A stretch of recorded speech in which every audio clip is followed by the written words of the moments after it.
My name is Jill Thompson, pronouns she, her, or they, them. I'm an assistant professor in the Department of Child Studies, and my teaching tip is, one, I always say learn your students' names, because I think that's actually an anti-oppressive practice that we can do in the classroom. It shows that we are engaging with students, learning people's names, how to pronounce them properly, also builds rapport, builds community.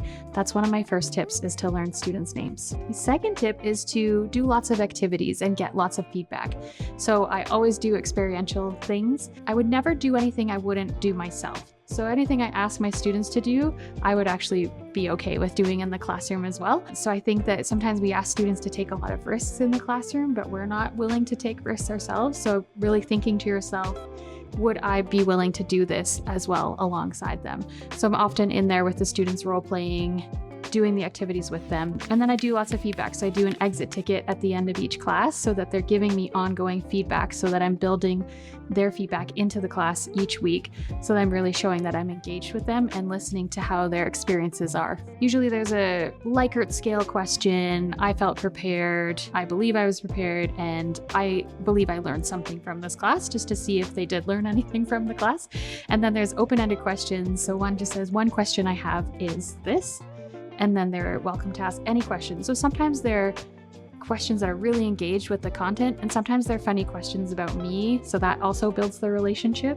And then I also have an open-ended question that just says, what feedback do you have for the class? And sometimes they'll talk about the classroom, the space. They'll talk about how we should change the space around, how they want to come back to something, how they want to try a different activity again. And so I built that into every class each week. I know that students will say on my spots that they feel really heard in class and they feel safe to take risks.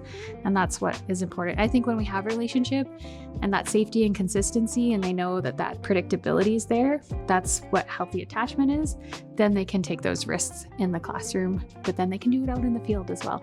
I'd say start with like one exit ticket, right? I mean, start with getting to know your students, look at the class list, start making little connections to their names, repeat their names annoyingly too many times. So the first few classes, I'll just say their names over and over again. But then take a risk and do one exit ticket. So maybe not doing it every single week. Try it halfway through the semester, get some feedback, and you'll see how easy it is to integrate and how it just makes the classroom more alive.